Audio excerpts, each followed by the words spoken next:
¿Cómo están todos ustedes?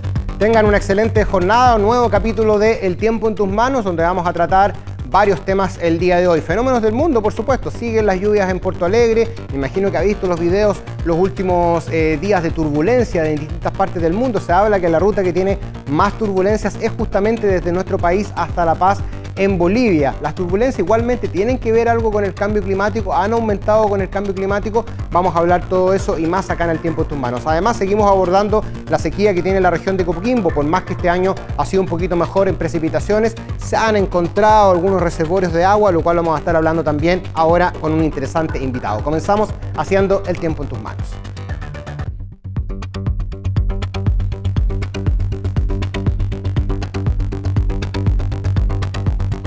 Justamente comenzamos con eso que les contaba hace un ratito. Se habla de 1 millón de metros cúbicos de agua que fueron encontrados en napas subterráneas en el Valle de Limarí. ¿Cómo puede ser útil esto para la gran sequía que tenemos en esa región?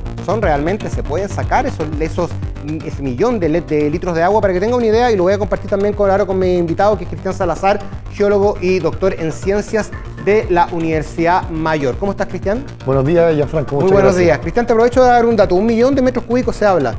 Tengo entendido, tú me puedes aclarar el dato, que si tuviésemos todos los embalses de la región de Coquimbo llenos, sería 1.300.000. Es decir, estamos hablando que es como la misma capacidad que tienen los embalses. ¿Tanta agua puede haber? Sí, de hecho el estudio es muy interesante y muy bueno. O sea, todo este tema ya hace varios años, siempre se ha explotado principalmente las aguas superficiales. Y digamos ya a fines de los 90 comienza esta carrera por los estudios de las aguas subterráneas, que son los acuíferos que denominamos nosotros. Y lo cual es bastante interesante, y este tipo de estudio abre bastantes ventanas sobre el recurso hídrico, porque así hay que verlo hoy día, como un recurso que es vital para nuestro desarrollo. ¿Cuáles son quizás los costos o las implicancias para poder extraer esa agua? Los tiempos de demora, los costos, pensando a lo mejor en otras opciones que se han barajado, como por ejemplo desalar agua. Claro, mira, por un lado, esta es una estimación de reserva. Nosotros en términos, cuando se habla de recursos, se habla de reserva y de recurso. Entonces aquí hay un recurso estimado, en general que se habla de 1 millón de metros cúbicos en el subsuelo, en la infiltración de agua subterránea, que se denomina acuífero. Y aquí hay que tener bastante precaución en las palabras utilizadas dentro del estudio, porque primero, todo estudio tiene un porcentaje de incertidumbre. Y este estudio tiene más o menos un 50% de incertidumbre. ¿Por qué? Porque el estudio aplica, generalmente en este tipo de estudios primero, se aplican métodos indirectos, que son métodos geofísicos, que son como radiografías del subsuelo. Es típico como cuando vamos al doctor, primero la radiografía y después comienzan los otros tipos de exámenes. La eco. Claro, lo cual primero el estudio es muy bueno, este tipo de estudio. Ahora, aquí hay que comenzar con varias precauciones, porque por ejemplo, una ciudad grande como La Serena o Coquimbo, el consumo anual es de 1 millón de metros cúbicos. Entonces, y de ahí el artículo es bien cauteloso en decir de que hay que seguir con más estudios y diferentes tipos de análisis, porque si hoy día comenzamos a extraer, y es lo que ha ocurrido, por ejemplo, en cuencas estresadas, como la cuenca de la Concagua, por dar un ejemplo, si comenzamos a extraer todo esto, lo agotamos rápidamente el recurso. Entonces, ahora deberían seguir una serie de etapas. Por ejemplo, también hay estudios preliminares en la cuenca del Maipo que tiene de 10 a 100 veces más agua acumulada como recurso en la cuenca en comparación con la del Limarí. Entonces aquí hay que abordar varios estudios, cuánto es la recarga, o sea, cuánta agua entra al acuífero, y ese balance es muy primordial, porque también cuánto recarga, y eso me va a indicar cuánto puedo descargar. Exactamente. Imaginemos un estanque de agua muy grande bajo nuestro subsuelo, cuánto lo estamos alimentando y cuánto estamos sacando. Entonces esas etapas ahora son cruciales. Este tipo de estudio es un gran avance para ver cómo abordarlo y cómo administrar el recurso. Tú hablas, Cristian, que tiene un 50% a lo mejor de incertidumbre, claro, de que esté o no esté esa cantidad de agua. Es por los métodos indirectos más que nada, porque después vienen las etapas donde vienen las pruebas más físicas. Claro, y esos métodos hablan más o menos de a qué profundidad puede estar esa agua. Mira, generalmente dependiendo la zona y dependiendo la geología interna, porque si nosotros vemos la roca en superficie, hay diferentes tipos de rocas con características físicas para este tipo de recursos, que se habla de roca impermeable o rocas permeables en términos generales. Por ejemplo, aquí estamos nosotros y aquí tenemos una serie de metros de roca impermeable, y acá tenemos una roca impermeable que es la que hace que el agua no infiltre más abajo de ella. Entonces aquí la geofísica es primordial dentro de la cuenca, y hay profundidades que pueden variar desde 4 o 5 metros hasta algunas a cientos de metros, y ahí cambian las metodologías también de extracción. Cristian, hace muy poco un geólogo, un colega tuyo, dijo, geógrafo si no me equivoco, que por todo este tema de la sequía podrían aumentar los terremotos. ¿Qué implicancia hay si, por ejemplo, estas aguas, ponte tú que ya se ratifica que están ahí, se sacan y se deja ese espacio vacío? ¿Hay una implicancia en la superficie de la Tierra de eso? Ya, ¿De los terremotos, por ejemplo? Exacto, ese es un tema muy sensible y hay que tener mucha precaución. Porque de hecho es así, como yo hablaba, están las rocas impermeables o también las mismas fracturas de roca permiten que por ahí percolen estos líquidos. Entonces están ocupando un espacio físicamente y tú al extraer el agua estás generando un vacío, estás sacando un material que está rellenando cierto espacio y te puede generar subsidencia o hundimiento. De hecho, una de las teorías, por ejemplo, lo que ocurrió hace poco cerca de Tierra Amarilla, una de las teorías era, claro, el cauce del río Copiapó, en 2015-2017 aumentó producto de los temporales. Y incluso el río Copiapó trajo mayor carga de agua, pero como vinieron los siguientes años más secos, bajó el nivel freático. Y esa fue una de las hipótesis planteadas cuando ocurrió este derrumbe en una mina. Increíble, increíble lo que pueda, claro, las implicancias a futuro que pueden ser. Y por eso también es importante algo que se está hablando harto hoy en día, de las recargas de los acuíferos. Pero tú hablabas de recargas naturales. ¿Se pueden hacer recargas artificiales también de los acuíferos? Y quizás tomando en cuenta el reuso de agua. Mira, ese es un desafío. De hecho, en algunos países se aplica más que nada la recirculación del agua gris y cosas por el estilo, pero también se ha planteado de inyectar a los acuíferos y es bien sencillo. Por ejemplo, imaginémonos hoy día en el Valle del Elqui, el embalse que está Paiguano, si mal no recuerdo el nombre, o era otro. Sí, por ejemplo, con agua desalada podríamos comenzar a rellenar, pero son procesos muy largos. Por ejemplo, estudios de las precipitaciones caídas en la altura de la precordillera de Santiago o en la falda que tenemos en la cuenca de Santiago, en La Reina, Peñalolén, por ejemplo, en llegar esa gota de agua a Maipú, Pudahuel, por estudios de isotopía se han estimado que se demoran 200 años. Entonces son procesos bastante lentos. Tal vez a nivel local podría manejarse, pero si vemos el ancho de la cuenca de Santiago son un poco más de alrededor de 30 kilómetros.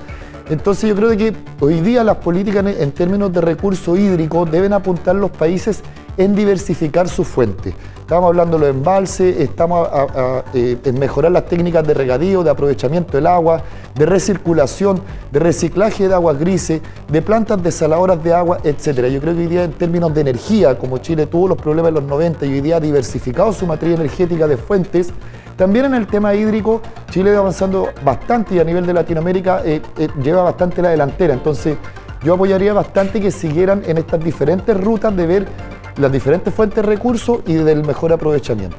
Cristian, no sé si tú tienes a lo mejor conocimiento de alguna experiencia similar a esta de Coquimbo en otra parte del mundo y que haya tenido a lo mejor éxito. ¿Existe algo similar? Yo no lo había escuchado nunca, por ejemplo.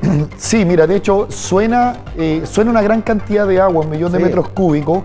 Como decís, bueno, pero como tú decías, el consumo claro, de un año. El consumo de un año de una ciudad de La Serena, Coquimbo, por ejemplo. Y estos estudios sí, de hecho en lugares que han enfrentado este problema antes, como California, la parte sur de España, Italia también, son bastante pioneros en el tema de la hidrogeología. Uno de los problemas que tiene hoy día Chile es un tema de normativa de agua que debe actualizarse, eso la comunidad científica lo viene plasmando hace mucho tiempo, y la recomendación internacional y técnica es que antes de explotar el recurso hídrico, ahí tenemos el mejor ejemplo en la cuenca de Aconcagua, ¿en qué se va a usar? ¿Qué tipo de cultivo vamos a tener? ¿Qué aprovechamiento de agua vamos a tener? Y lo que se recomienda son este tipo de estudios. De hecho, la empresa minera lo aplica mucho, que necesita bastante agua, y de hecho, para no quedarse sin recursos, han llegado a estos balances, y también por eso hoy día también somos pioneros como país en Latinoamérica de las plantas desaladoras de agua, porque necesitan mucha agua industrial.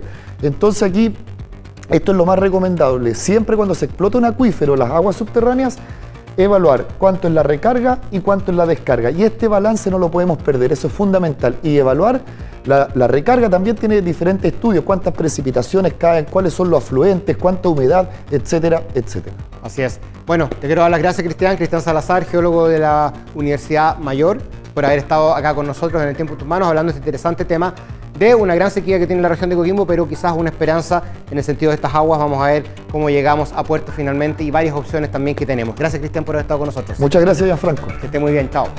Y a ustedes los dejo invitados a que sigan nuestro programa. Volvemos rápidamente con la Connie Jara analizando algunos fenómenos que han pasado en el mundo. Nos vemos un ratito más.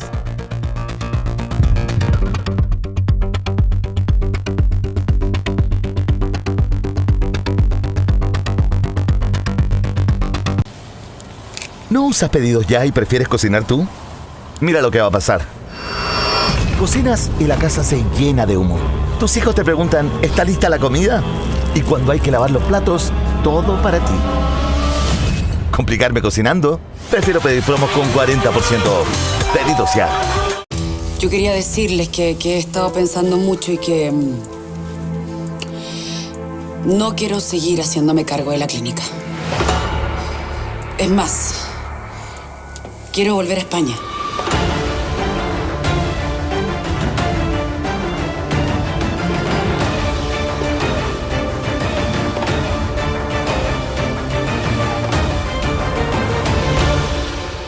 Secretos de familia. Justicia para Sara. Domingo a jueves, después de Ganar o Servir, por el 13 y Prime Video. ¿No pides por pedidos ya porque crees que es más caro? Mira lo que te vas a perder. Promociones con 40% de descuento todos los días. ¿Perderme cientos de promos? Prefiero pedir. Pedidos ya.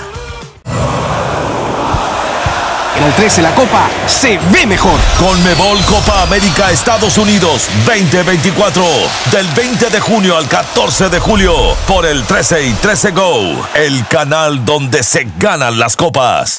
Si sufre de dolor en el pie, dolor en el tobillo, dolor de rodilla, dolor de cadera, incluso dolor de espalda baja, si solo estar de pie le causa dolor y fatiga, el problema podría estar en sus pies. Cuando sus pies están desalineados, todo su cuerpo está desalineado y tiene dolor. La solución: arreglar el problema en sus pies y aliviar el dolor en todo su cuerpo. Presentamos Super Torix, las innovadoras plantillas ortopédicas que pueden aliviar el dolor al instante en sus pies, tobillos, rodillas, caderas y espalda, alineando adecuadamente sus pies y disponibles ahora mismo para ustedes sin tener que ir al médico. Son maravillosas, no me duele. Increíbles. Realmente no sabía que las necesitaba hasta que las probé. Super Torex ha cambiado mi vida porque mi dolor de espalda ha desaparecido totalmente. Me hacen sentir más energía, ya no estoy tan cansado al final del día. Deje de sufrir y vuelva a las actividades que ama. Super Torix están diseñadas con soporte de arco óptimo para distribuir la presión de manera uniforme mientras estabiliza su talón gracias al exclusivo talón BioLock. Pero además las patentadas y personalizables inserciones de equilibrio biodinámico aseguran un contacto perfecto de sus pies con el suelo en cada paso que dé. Si sufre problemas como juanetes, fracturas por estrés, dedos de martillo, tablillas en la espinilla, fascitis plantar, tendinitis, ahora puede adquirir aparatos ortopédicos clínicamente efectivos a una fracción del costo de la ortopedia prescrita por el médico. Las ortesis recetadas por el médico pueden costar una verdadera fortuna en tiendas especializadas y demorar semanas en estar listas. Pero no pagará eso ni tendrá que esperar. Usted recibirá las plantillas ortopédicas personalizables Super Torix a un precio muy especial de lanzamiento. Llame en los próximos 30 minutos y reduciremos el precio a la mitad. Sí, pagará solo la mitad del precio original de la Super Torix. Y si es una de las primeras 50 personas en llamar, le enviaremos de obsequios un segundo par de Super Torix.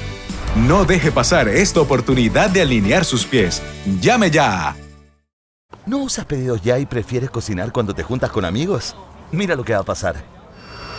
Mientras cocinas, ellos se divierten. La anécdota con el famoso, ni la escuchas. Y en el partido del sábado, otra vez a la banca. ¿Perderme lo mejor de la junta? Prefiero pedir y aprovechar las promos con 40% off. Pedidos ya. Yo quería decirles que he estado pensando mucho y que no quiero seguir haciéndome cargo de la clínica. Es más, quiero volver a España.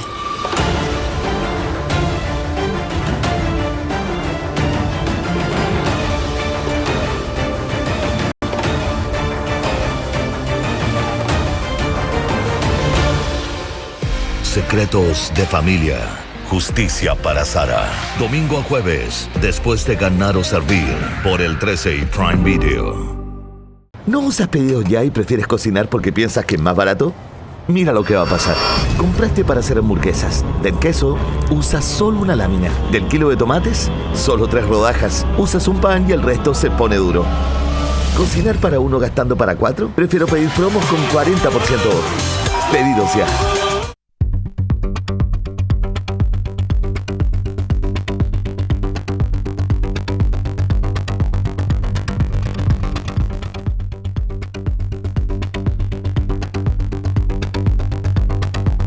Volvemos al tiempo en tus manos y ya la anunciaba hace un ratito, ya está con nosotros acá Constanza Jara para traer algunos fenómenos del mundo en este mes de mayo, Connie, que está bastante extremo en distintas partes del mundo y para qué es en nuestro país. Santiago, el mayo más frío de los últimos 80 años, el más lluvioso de 20 y algo años, ya vamos a tener a fin de mes el dato exacto. Y en el mundo, ¿qué está pasando? Oye, te invito a viajar directamente hasta Brasil, porque mira las imágenes, sí vamos a repetir obviamente esta localidad, porque no nos podemos despegar no podemos despegar las vistas del sur de Brasil. Mira las imágenes que han dejado las inundaciones este último tiempo, lo que no permiten recuperar el sur de Brasil. Hasta 5 metros, si es que no me equivoco, son lo que ha subido el caudal de los ríos, lo que obviamente ha contribuido a que mucha población esté afectada. Si no me equivoco, son más de 2 millones de personas las afectadas en el sur de Brasil. Si no me equivoco, Connie, es el tercer o cuarto, porque estos son imágenes recientes de ahora. Exacto. O sea, usted puede decir, oye, usted lleva hablando más de un mes, estas imágenes son más antiguas. No, mira ese signo ahí enterrado en el auto. Son de los últimos días y precipitaciones, pero muy intensas, las más grandes de la historia. Ya vamos a mostrar una gráfica más o menos de las precipitaciones sin considerar este evento. Lo que vamos a mostrar ahora, los números, no están considerando este último evento de los últimos días, por lo tanto seguramente que ya a lo mejor han duplicado los números que vamos a revisar ahora, que hablan de claramente la temporada más lluviosa de la historia de Porto Alegre, ahí como tú decías, en el sur de Brasil. ¿Sabes cuál es el tema acá? Que nosotros generalmente estamos hablando de que llueve mucho en poco rato, ¿cierto? Sí. Y que por eso los suelos colapsan, ¿cierto? No se alcanzan a recuperar. Sin embargo, acá llevamos muchas semanas con lluvias intensas. Es que acá una cosa que llueve intensamente, eso no lo aguante. Lo vivimos de cierto modo la semana pasada acá en Santiago. Claro. Llovió a ratos intensamente, se hicieron algunos estragos, pero claramente es muy menor a lo que tienen acá. Pero acá ya el suelo está saturado, o sea, de decir ya pensamos que el suelo es una esponja, ya no te recibe más agua. Entonces todo lo que caiga en los siguientes eventos solamente va a escurrir, va a generar inundaciones y va a generar las imágenes que estamos viendo acá. Porque acá no es que se haya salido un cauce, un estero, un río, sino que es toda o prácticamente toda agua acumulada producto de las precipitaciones. No, exacto. Son las últimas lluvias más intensas, según dicen las autoridades de las últimas décadas. Sí, y ojo que acá tiene mucho que ver también la mano del hombre. Uno dice, oye, ya nos está echando la culpa, pero ¿cuál es el fenómeno que hay acá? Hay varios fenómenos. Porto Alegre, el sur de Brasil, por acá tiene el Amazonas. El Amazonas está más deforestado hoy en día. Superficie más deforestada, la radiación impacta de manera distinta, las masas de aire actúan distinto. Y por el otro lado, ¿qué tenemos? El Atlántico, uno de los océanos que más ha calentado en los últimos años, que inyecta calor, inyecta también tormentas, super tormentas. Esos dos fenómenos se juntan y generan finalmente las imágenes que estamos viendo. Mira, veamos las lluvias más intensas de Porto Alegre en la historia. ¿Cuáles son las que más milímetros han acumulado y en cualquier época del año? ¿Quién la lleva? Mayo de este año, mayo de 2024. Sigue marcando hitos mayo. Sigue marcando hitos mayo, no solamente Chile. 477 milímetros. Si usted me dijera que la segunda fue en 1930, podríamos decir que hay una variabilidad climática, pero la segunda es el año pasado. Claro. Es decir, estamos hablando que en los últimos años esto está increciendo. 447 milímetros cayeron en septiembre, otro mes, pero es el año pasado. Luego nos vamos a 1941 en tercer lugar con 405 milímetros, junio de 1944 403, abril de 1941 con 386 y junio de 1982 365. Otra cosa que destaco acá, Connie, no es solamente una época del año. Mira, otoño, septiembre, otoño, invierno, abril, comenzando otoño, es decir, cualquier época del año, solamente no tenemos un mes de verano, es decir, esto puede pasar en otoño, en primavera, en invierno, puede pasar en cualquier época del año. Bueno, esto es cuanto a Porto Alegre. Obviamente vamos a seguir nosotros monitoreando este país que ha sido bastante golpeado por las intensas lluvias, ¿cierto? Y te voy a invitar a Nueva Guinea. Porque mira las imágenes, lamentablemente no es el mejor panorama. Pero claro, estos fenómenos claramente... No es el mejor panorama porque la avalancha sepultó, lamentablemente, a más de 2.000 personas en Papúa. se dice, según la información que hemos recabado, ¿cierto?, que esta avalancha se produce también porque los suelos están muy colapsados. Hay intensas lluvias en este lugar constantemente. Lo hablábamos Entonces se repite. Lo hablábamos hace un ratito con Cristian. Yo le preguntaba, ¿qué pasa si sacamos el agua de abajo? ¿Cómo quedan los suelos? Exacto. Es decir, hay varias cosas. Uno, quizás sacar agua de las napas subterráneas. Dos, deforestación. Suelos menos desprovistos de vegetación. Las vegetaciones con las raíces tienden a mantener el suelo firme. Tres, precipitaciones. Cuatro, a lo mejor un terremoto puede provocar también un desprendimiento, pero esto claramente, como tú dices, es porque en ese momento a lo mejor no llovía, pero los suelos quedaron tan sensibles por la cantidad de agua en corto tiempo que finalmente dejó esto que sepultó a ¿cuántas personas? Más de 2.000 personas acá quedaron sepultadas por esta avalancha. Y ¿sabes qué? Hay un dato que no es menor, tampoco que lo indicó la UNICEF dentro de estos días, que la mayor cantidad de personas afectadas son menores de edad, menores de 16 años. Entonces, claramente, quizás no tienen el resguardo, el cuidado, Claro no que sé, sí. son tantos los factores que se personas podrían dar que en esta situación. Quizás iban pasando por ahí, estaban haciendo a lo mejor un paseo en el sector y la avalancha, claro, no avisa, sino que tiene un ruido fuerte. Exacto. Sí, se habla por las rocas, pero prácticamente no te das ni cuenta y ya está sobre ti rápidamente. Bueno, son 7.000 las personas afectadas acá, 2.000 personas que quedaron sepultadas y bueno, vamos también nosotros a seguir monitoreando Claro que sí. este sector acá en Papúa Nueva Guinea. ¿Qué más tenemos? Oye, las turbulencias. Oye, increíble. Vimos nosotros videos Sí. impactantes, ¿cierto? Yo no sé este qué último haría. tiempo. A mí nunca me ha tocado una turbulencia No, como a mí muy no, extrema. tampoco. Yo creo que ahí no queda otra que entregarse. Yo creo que los aviones están preparados en general para las turbulencias, pero claro, O sea, hay las personas son Sí. que a lo mejor las que no están preparadas. Oye, pero mira, tenemos un video para que más o menos usted se imagine, si usted no ha vivido las turbulencias, lo que podría vivir dentro de un avión, ¿cierto? Porque claramente esto se genera, entiendo, por corrientes. Eso es lo que quiero que tú me cuentes. Finalmente el motivo es uno, se mueve el avión por corrientes de aire verticales, por eso se llama turbulencia. Si fueran horizontales sería viento, y eso genera que tengamos ese movimiento del avión como que zapatea hacia arriba, y por eso es súper importante tener el cinturón de seguridad abrochado. ¿Por qué? Porque vimos un video, si no me equivoco, la semana pasada, mira la persona cómo se pega arriba en el maletero por el fuerte salto, y ahí puedes perder rápidamente la vida. Bueno, de hecho en ese perdió una persona la vida por una razón cardíaca finalmente, pero puedes pegarte arriba y puede ser brutal. Se habla incluso, Connie, que la ruta con más turbulencias está en Chile. ¿Por las montañas? Por la cantidad de turbulencias en la historia, va desde Chile a La Paz, Bolivia. Esa ruta no la he hecho nunca yo, no sé si alguien de acá del equipo la ha hecho. No la hagamos. Se habla que es la con más turbulencia. Y otro dato no menor es que también se dice que en los últimos 40 años, que es más o menos el escenario del cambio climático, las turbulencias han aumentado en un 55%. No está comprobado que el cambio climático aumente, pero yo creo que por el tema de aumento de temperatura, claramente hay una diferencia. ¿Por qué te lo voy a decir? Veamos qué es lo que es una turbulencia. Y quiero que me digas también si estas se pueden predecir. Se pueden predecir algunas. Algunas, ¿ya? Más que nada, me refiero a predecir meteorológicamente hablando, como que también el avión tenga un instrumento que le permite detectar. ¿Qué es lo que es una turbulencia? Primero que todo, el movimiento de aire horizontal o semi-horizontal es viento. ¿Cuándo se transforma en turbulencia? Cuando empieza a tener una componente vertical. Entonces, esa es una montaña mirada desde arriba, y aquí tenemos montañas miradas desde el lado. ¿Qué pasa en la cordillera de los Andes? El viento viene, se encuentra con la montaña, obviamente no va a atravesar la montaña, sino que la esquiva y se desvía. Al desviarse, imagínate, en la cordillera no hay una montaña, hay miles. Sí. Entonces tiene que hacer esto, se desvía y se empieza a hacer un cizalle y se empieza a desconfigurar. Esa desconfiguración del viento, tanto de esta manera como además de esta manera, como lo muestran estas otras imágenes, generan ese movimiento turbulento que se llama, que es movimiento vertical del aire, que cuando va pasando el avión lo empieza a desestabilizar. Esto en el caso que pasemos por una cordillera, que pasemos en grandes cumbres, como pasa en nuestro país. El viento no va a volver a ser el mismo hasta 3 veces el tamaño de la montaña. A ver, espérame. Imagínate en la cordillera hay montañas de 4.000 metros. Estamos hablando que hasta 12.000 metros más de altura, el viento no va a volver a ser el mismo y va a seguir con ese movimiento turbulento. Ya, porque cortito, porque tú me dices que cuando es horizontal es viento, ¿cierto? Entonces, ¿cómo se genera para que esto vaya subiendo? Con la desconfiguración. Cuando se encuentra con la montaña se desconfigura así y se desconfigura así y empieza a moverse y empieza a tener este tipo de movimiento. Empieza a generar otro tipo. Mira, veamos los tipos de turbulencias rápidamente que tenemos y ahí vamos a ver cuáles se pueden predecir según lo que te decía. Ahí lo entiendo perfecto. Mira, tenemos la turbulencia mecánica, que es cuando el avión se encuentra con obstáculos.